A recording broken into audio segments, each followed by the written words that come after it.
At dahil meron tayong nabasa na ang Cebuanan Juwelier nga daw ay tumatanggap ng silver bar and silver jewelries. Pero yung nabasa ko is, ang sabi nung nag-comment doon sa isang post na nabasa ko, ay tumatanggap daw ang Cebuana ng branded silver na mayroong receipt at saka mayroong certificate. So, if ever na totoo nga, please comment kung ano yung inyong experience sa appraise nyo ng inyong silver jewelry, silver bar sa Cebuana. At dahil dyan ay meron tayong mga silver na rings and iba pang jewelries na itetest natin for this video. So, samahan nyo akong mag-check ng ating mga old jewelries. Ito ay singsing ni mother at saka yung iba pa niyang nakatagong mga abubot. So, i-check natin kung totoong silver ba yung hawak. Pero bago yan, ay kung hindi ka pa nakapag-subscribe, ay please click mo na po yung subscribe button and bell notification button para updated ka sa mga next na videos na i-upload ko. Thank you so much! Meron ulit tayong dalawang sample. Ito, wala rin siyang stamp. And ito, yung naputol daw. Wala yung kaputol. Ayan, naputol siya.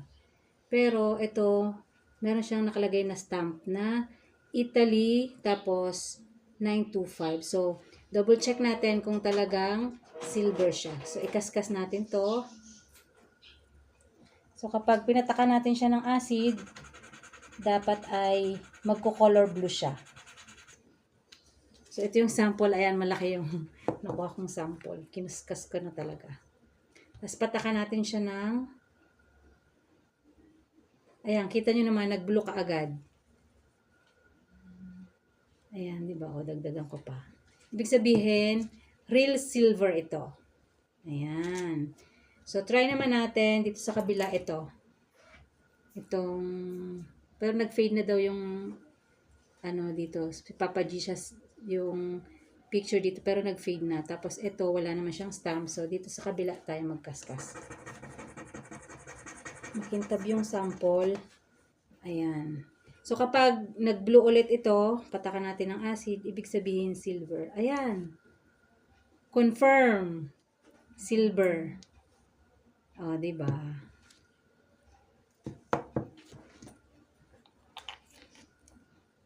Ayan. So, itong naputol na bracelet.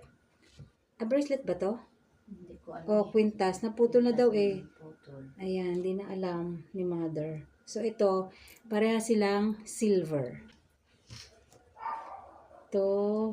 Pagkadiis lang ano, para hindi kita ang katawan mo. Yan, ganyan lang yan, ganyan lang. Tapos ko yung ano, yan.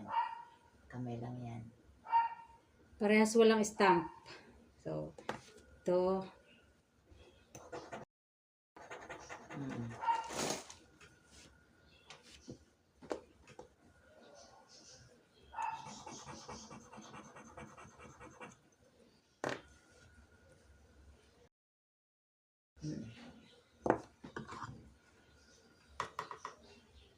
Yan, kita.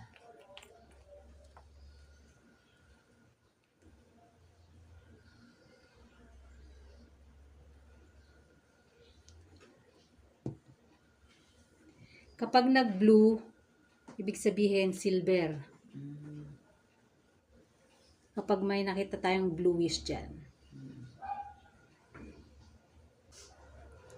Ito naman, itry din natin.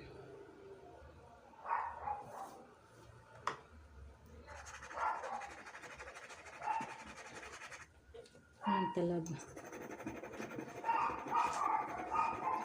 Kapag hindi siya nag-blue, ibig sabihin, hindi siya silver nga. Ito pala ba yung kinato, oh. Hindi siya nag-silver. Hindi. Ito yung sa dalawang singsing na nag-color blue, ibig sabihin, silver siya. Ito, wala. So, ibig sabihin ito, not silver.